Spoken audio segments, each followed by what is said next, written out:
Imagine this. You're finally busy. You have 5 clients. You're doing great work, and money is coming in. So you do what feels natural. You stop marketing and you focus completely on delivering for those clients. Then one day, all those projects wrap up at around the same time, and suddenly you go from 5 clients to zero. That's exactly what happened to my guest today.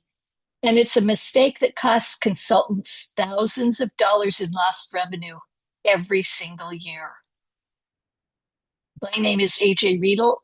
This is the Thriving Through podcast, where each week I have real conversations with successful, seasoned, self employed consultants about what it really takes to build a profitable, sustainable, and fulfilling consulting practice. Today, I'm talking with Christi Balfour, owner and founder of Virtual Pro Society.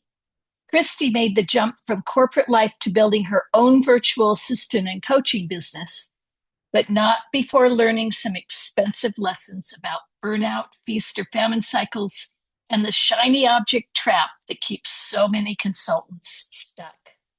In this conversation, Christi shares the exact system she created to make sure she never experiences an empty pipeline again, why she wishes she'd started her building her email list from day one, and the surprising way her old corporate LinkedIn connections turned into paying clients. If you're struggling with inconsistent income or feeling like you're always either overwhelmed with work or scrambling to find the next client, this episode is for you. Let's dive in. Welcome to the Thriving Through podcast. Today, my guest is Christi Balfour. Christi, welcome to the podcast. Thank you. So happy to be here. I have one question that I ask all of my podcast guests right out of the gate. What was your path to becoming a self-employed consultant? Okay. So I was self-employed years ago. I owned a business, and then it was in the financial business. And in 2008, that we know what happened in 2008. So I went back to work in the corporate world, started an entirely new career, and in the audiovisual space. And I enjoyed that for many years. I did that for about 11, 12 years. But I always had this thing in the back of my head, like I wanted to start another business. I've had this entrepreneurial spirit, for lack of a better word, for all my life. And I knew that I wanted to get back into that space, to teaching, to consulting, to helping other people. So I decided to just start something on the side while I was still working my corporate job.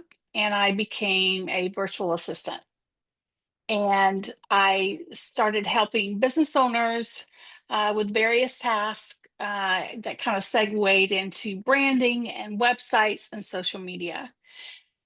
After COVID, or during COVID, when the time came to go back to the office, it was my sign that, okay, you're going to take this full time, Christi. And that's what I did. And I initially just kept doing services for clients. And then a couple of years ago, I segued into coaching and training other VAs on the things that I have learned on my path to help them be successful with their VA business.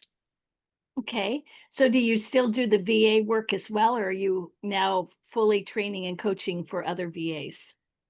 So that's a really great question. I do have a couple of clients that I do services for. And the reason why is because I like to stay current with everything that's going on in the VA world, whether it's tools, software, platforms. That way, I think it gives me a better maybe trust in teaching VAs on how to find clients, what to do, how to set up systems, all the things, because I still do it. Got it. Yep, that makes sense. So Mhm. tell us a story or two about the biggest challenges you've faced building your practice and how you've overcome them. Well, for one thing, I mentioned that I started it as a part-time thing, and I know a lot of consultants that do that. But what I found for me is, I wanted this so badly that I put in the work. And how I would do that is I would work my 9 to 5, I would eat dinner, take a break, and then I would work on my business every single night. And then weekends, Saturday and Sunday, I did that too. And you can guess what happened. I experienced burnout Hmm? because I wasn't taking care of myself. I wasn't taking needed breaks. And I was in the moment. I was really focused on what I was doing, but it's true. Like one day I just hit a wall and I had to come up with a schedule and say, okay, you're going to take these days off in the evenings. And then you're only going to work a half day on Saturday or something, things like that, because it was just, it- I'm not sure that I would have been successful if I continued on that path. So that's sort of how I worked that out. And I would say the second thing that was a big challenge for me was when I started getting clients, I would um, not market. I would not do any marketing for my business because I was so busy over here managing clients that I didn't take the time to keep. And so, like one day I had 5 clients, and then one day I had one because they were all projects that finished and I wasn't marketing and I had no clients. So I had to put strategies in place to not ever let that happen again. Okay, that's great. So you have, so it sounds like marketing activities are an integral part of your week or your day. Yes. Yes. Okay. Now, I want to ask about, and you may not have this gap, but I see a lot of consultants, coaches, there's a gap between their marketing activities and actual client acquisition. Because the marketing activities are supposed to be for client acquisition, but they're just not they're not working the way we'd like them to. So Right. what is the gap that you've identified, if there is one? Um, well, I have a wait list. So Ooh, if I am busy, where I'm not taking on any more clients, and that's whether it's consulting clients or I don't accept any new VA clients. I only accept training, one-on-one coaching clients from VAs. But if I have a wait list, and if someone reaches out to me, I let them know I have a wait list. Whether that creates a mental scarcity thing in their mind, I'm not sure, but it works very well for me. And I let them know when I could probably slide them in, and I'm constantly marketing, so I keep a list at all times. But I do understand what you're saying. I did have that gap, which I kind of alluded to earlier, that if you don't keep marketing, it can be a huge gap, and then you're waiting months to get a new client. right. I love the waiting list. I had a business coach early on in my consulting career, and he said our goal is to create a waiting list. Hmm. So I like that. There is a risk, though, when you have a waiting list to kind of slack off on the lead gen. Does that happen to you at all? How do you keep your motivation when you don't really need to be marketing at the moment because you already got this nice, healthy waiting list? I understand what you're asking. I sort of have the gift of gab. I like meeting new people. So I am always in my DMs, I'm having conversations, whether it's on LinkedIn or Instagram or Facebook. I'm always having conversations with people. So, and I have, I have brought someone up from my waiting list from off the bench, and they said, sorry, I moved on with someone else. But that's the beauty of having a few people on the bench. Okay, that's all right. I'm going to pull somebody else. So that's sort of how I work that. You will occasionally you lose, client, potential clients, but if you keep that bench full, it's it's probably not going to happen. What is your most reliable source of new leads right now? The channel Um, or the strategy? well, I get a lot of referrals. Um, it didn't start out that way, but I've had enough clients that I have quite a bit of people refer me, but I also get a lot of business from Instagram. Okay. So And I'm that's, not, go ahead. is that kind of outbound where you connect with them through messaging, or is it people coming to you in in your messages? It's using lead magnets mostly. Wait list for my course. I have quite a few people that I'm developing a course right now for social media for VAs to teach them how to uh, not only do social media for themselves, but to also offer it as a service. And so, and because I have that wait list, which goes onto my email list, I'm nurturing that. I'm nurturing them in the DMs. I have people opting into my lead magnets. I have VAs just come into my DMs and ask me a question on how to do something. And I believe in irrational generosity. So, because I think it'll come back to you twofold. Tell us more about irrational generosity. Well, giving value, many times I will go, a week or two where I'm not asking, I don't put a CTA in my post. I am just giving total value. Like, if you're doing this, don't do this, do this.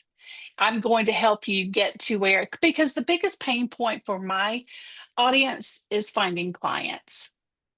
So I teach them, like, I just posted this week about how I had a conversation with once and then my driveway with the pesticide guy who was there to spray my yard and just kind of brought up his social media.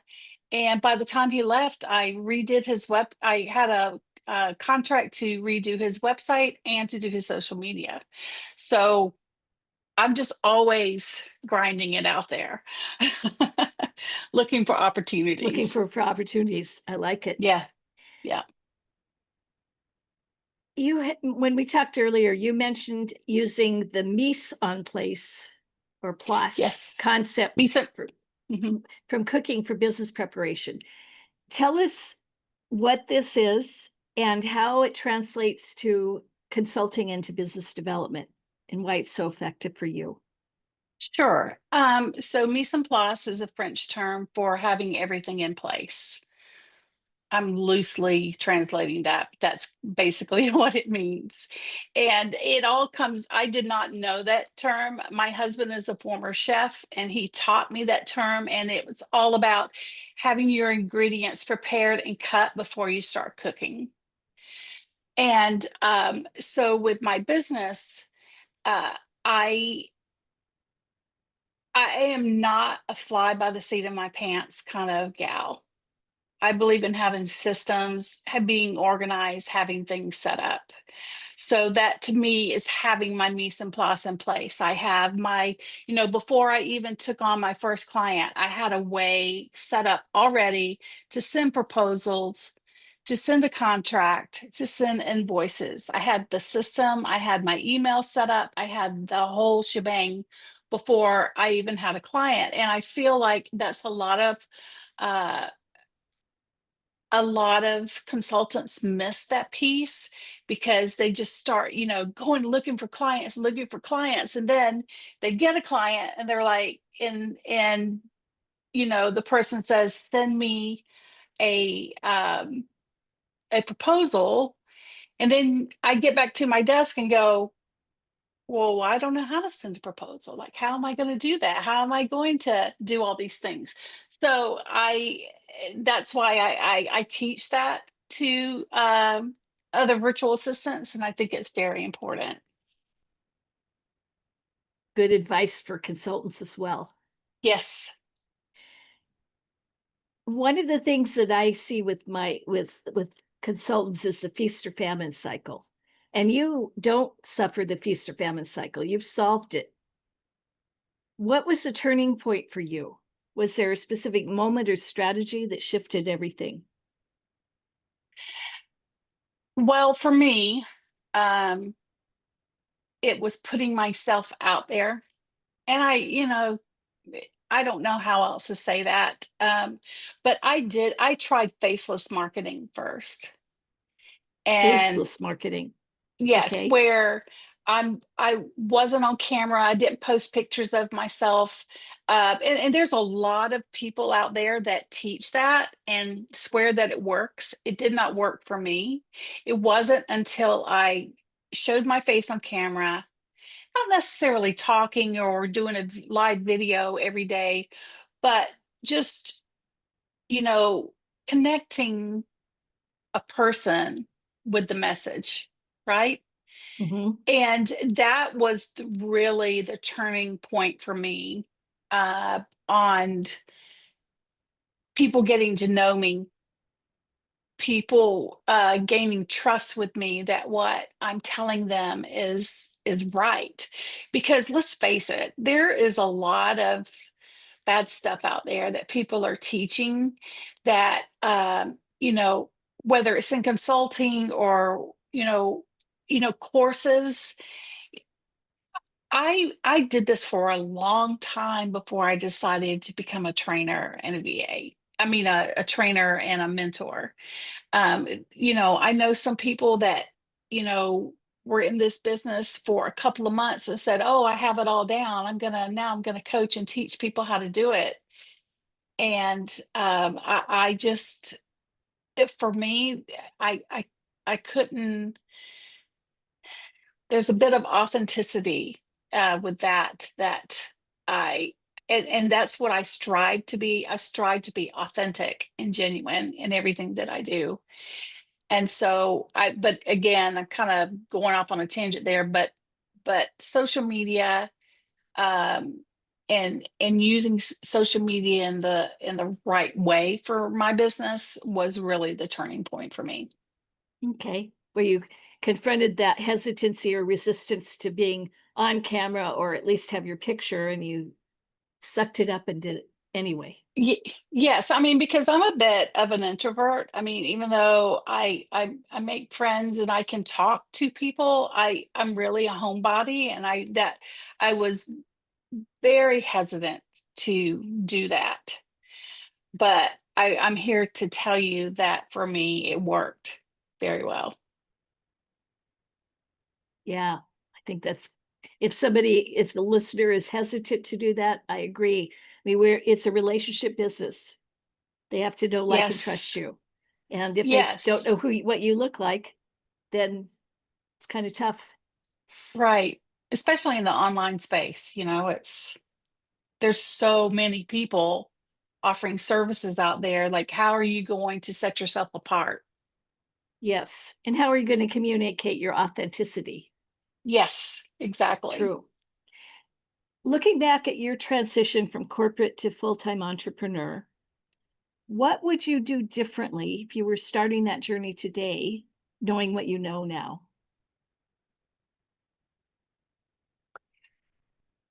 Besides starting sooner. Yeah. Um, I would probably I would probably have started an email list from the very beginning.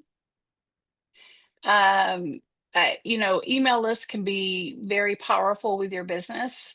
And, there are many people that with certain nurturing and things along the way that I know could have been on my email list. But I did not have the means or a way to get them there. I would have had a lead magnet from the very beginning when I started my business in it's some capacity. Um, so that's, there's so many things. I wasn't scared. One thing that, I'm 62 and I started my business when I was 55. I can't do the math. Um, 54, 55. And I had so many people say to me, are you not like you're starting a business at your age? Like you should be thinking more about retiring. And I that had not even entered my mind. It's a mindset. And I don't, you know, I feel like I'm 30. My body doesn't feel like I'm 30, but in my head, I feel like I'm 30. Yep. Yep. I get it. Yep. Yeah. So you would have a lead magnet and develop your email list right from the get-go. Yes, that's exactly. I would advise anyone who is starting a business, especially in the online space, to do that from the beginning. Right. Yes. Yeah, the number of followers, the number of connections on LinkedIn, that's rented Hmm. ground. You want to own Yes. you own your email list. You have complete control over it. Yes. Great And I will say, advice. speaking of LinkedIn, um, I had tons of people connections from my old life, my old corporate life. And initially I thought, well, do I just like get rid of all these people? Do I or do I keep them? Like what? And um I kept them and thank God I did because I've had a few clients come from sales reps in that former world. So it never burned bridges. Good advice. Yeah. Yeah. Now, as we get toward the end of the podcast, I have some rapid fire wrap up questions. So, Okay. what's one book, podcast, or resource that's been invaluable to your consulting practice, consulting and coaching practice? The podcast is How Can This Be Easy by Krista Smith. How Can This Be Easy by who? Krista Smith. Christi Smith. Okay. Yes. Okay. What's one piece of advice you wish someone had given you when you started consulting?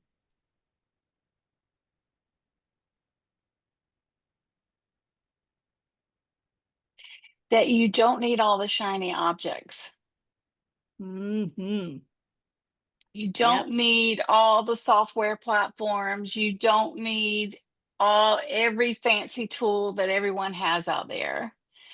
You can start out with a Google sheet and, or Excel sheet and docs and go at it. I fell into that pit very early on.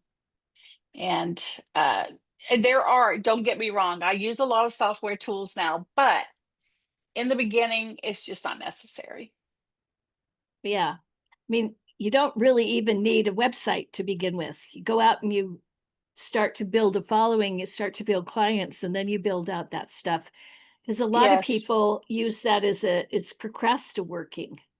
They think they have to Yes. have all that stuff in place before they can even start to have a discovery call with someone. And then as a result, they never get going. Yes. I love that word. I'm gonna have to use that because I've suffered from that.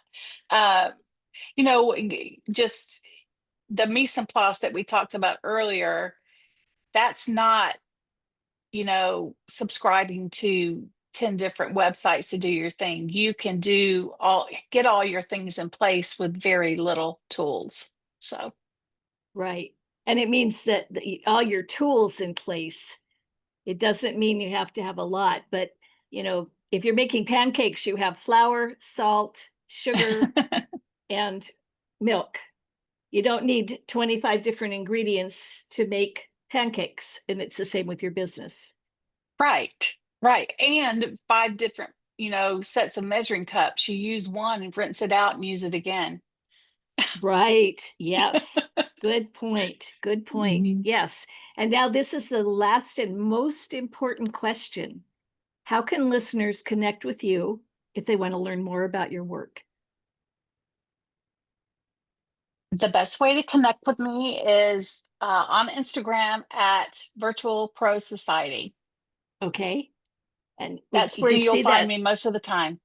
And we see that at the bottom of your Hollywood Square here on the video, and we'll put it Yes. in the show notes as well. Christi, Hey, thank you so much. It was wonderful to talk to you today.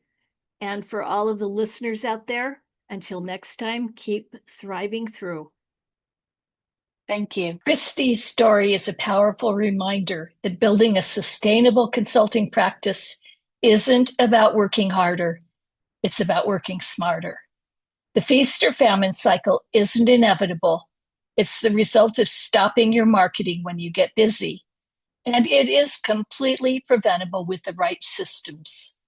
If you take away just three things from this conversation, make them these. First, protect yourself from burnout by setting boundaries early, especially if you're building your business part time. Second, never stop marketing, even when you're at capacity. That's when a wait list becomes your best friend. And third, you don't need all the fancy tools and shiny objects to get started. A Google Sheet and a commitment to consistent action will take you further than a dozen expensive software subscriptions. Christi mentioned that the best way to connect with her is on Instagram at Virtual Pro Society. You'll find that link in the show notes, along with all the resources we discussed today. Thank you for listening to the Thriving Through podcast. If this episode resonated with you, I'd love for you to share it with another consultant who's navigating the challenges of building a sustainable practice. And if you haven't already, make sure you subscribe so you don't miss future conversations. Until next time, keep thriving through.